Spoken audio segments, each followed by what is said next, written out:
It's a sound that could save your life, detecting a colorless, odorless danger in your home.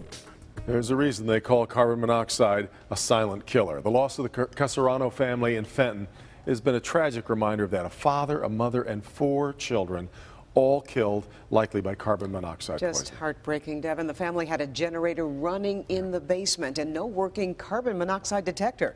Defender Karen Drew shows us just how quickly a home detector can work. Every home should have at least one of these, a carbon monoxide detector. CO is odorless and colorless, and having a detector is the only way to alert you that the gas is reaching a dangerous level in your home. I'm going to show you just how fast it will start working. Canton firefighter Jake Laird suits up. For safety reasons, he's putting on an oxygen mask because he's about to show us how quickly carbon monoxide levels can rise. The Canton Fire Department set up a generator in an enclosed area with 2 carbon monoxide detectors, a home detector you can buy and one firefighters use on the job. Our main detectors that we use are 35 parts per million, and that alarm to let us know there's a situation that we can keep an eye on. The generator is fired up. Within seconds, firefighter Laird's carbon monoxide detector goes off.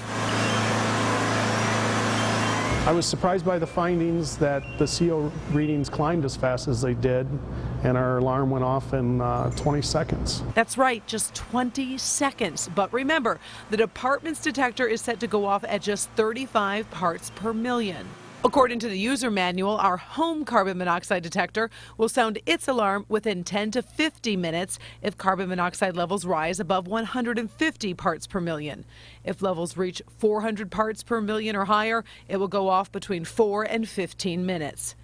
During our unscientific test, the home detector reading never went over 375. Its alarm began sounding 11 minutes and 30 seconds after we turned on the generator. Most commonly with carbon monoxide, we'll see a headache, nausea, but as it gets worse, you become unconscious and ultimately it causes death. High levels of carbon monoxide can be fatal. About 170 people die in the U.S. from carbon monoxide poisoning from malfunctioning products, including furnaces, ranges, and water heaters, or from portable generators, fireplaces, and charcoal that's burned in homes or other enclosed areas. Depending on the situation, it can be sudden and rapid and overcome people if they do not have a detector and become sick or ill.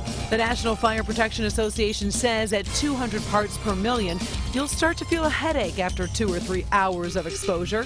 At 400 parts per million, headache and nausea within 1 or 2 hours. At 800 parts per million, headache, nausea, dizziness after 45 minutes, collapsing and unconscious after an hour. As levels rise, you'll feel symptoms faster. At 1,000 parts per million, you can lose consciousness after an hour.